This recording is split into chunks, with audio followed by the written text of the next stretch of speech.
আসসালামু আলাইকুম। আমি মোহাম্মদ আশরাফুজ্জামান।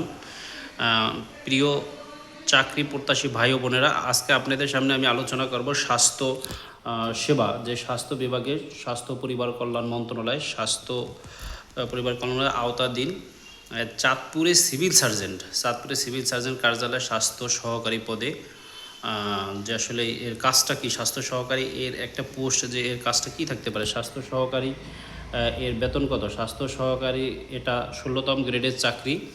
স্বাস্থ্য সহকারী 16তম গ্রেডের চাকরি, এর বেতন হলো 9,350 টাকা থেকে 22,490 টাকা পর্যন্ত হয়ে থাকে।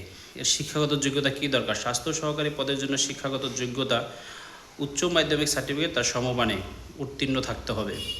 পদের সংখ্যা 200টি, অর্থাৎ 200 জন লোক এই পদে চাকরি পাবে। হ্যাঁ, আবেদন শুরু 12/8/2025 তারিখ থেকে, শেষ হলো 1/9/2025 পর্যন্ত, অর্থাৎ সেপ্টেম্বরের লাস্ট বিকাল 5টা পর্যন্ত। বদলি হতে পারে তার নিজ এলাকায়, অর্থাৎ নিজ ইউনিয়নে, ওয়ার্ডে বা উপজেলায় পর্যায়ে, জেলা পর্যায়ে। এর বাইরে সে এই চাকরি অন্য কোথাও যাবে না, তার নিজ বাসায় থেকে চাকরি করতে পারবে আশা করা যায়। এর কাজ কী? আসলে স্বাস্থ্য সহকারীর মূল কাজ কী তাই অনেকে জানে না। স্বাস্থ্য সহকারীর মূল কাজ হলো স্বাস্থ্য বিভাগের একটি অংশ, যা এপিআই টিকা দান কার্যক্রম পরিচালনা করা। যে এপিআই টিকাটা দিতে হবে এবং বাড়ি বাড়ি যে প্রাথমিক চিকিৎসা, যে শিশু এবং গর্ভবতী মায়েদের বাড়ি বাড়ি গিয়ে টিকা প্রদান করতে হবে।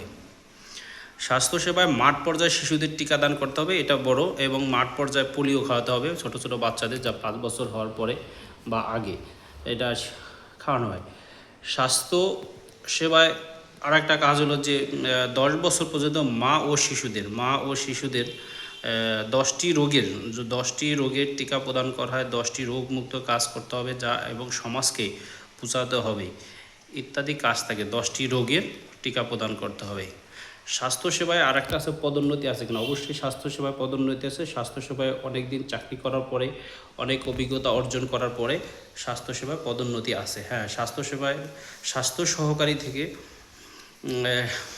সহকারী থেকে পদোন্নতি পাবে সিনিয়র স্বাস্থ্য সহকারী, তারপর পরিদর্শক, অর্থাৎ স্বাস্থ্য পরিদর্শক। তার পরবর্তীতে তার যোগ্যতা অনুযায়ী, বয়সের সীমাবদ্ধতা, সে হয়তো আরও পদোন্নতি পেতে পারে। বিষয়টা বুঝতে পারছেন? সকলে ভালো থাকবেন। আসসালামু আলাইকুম।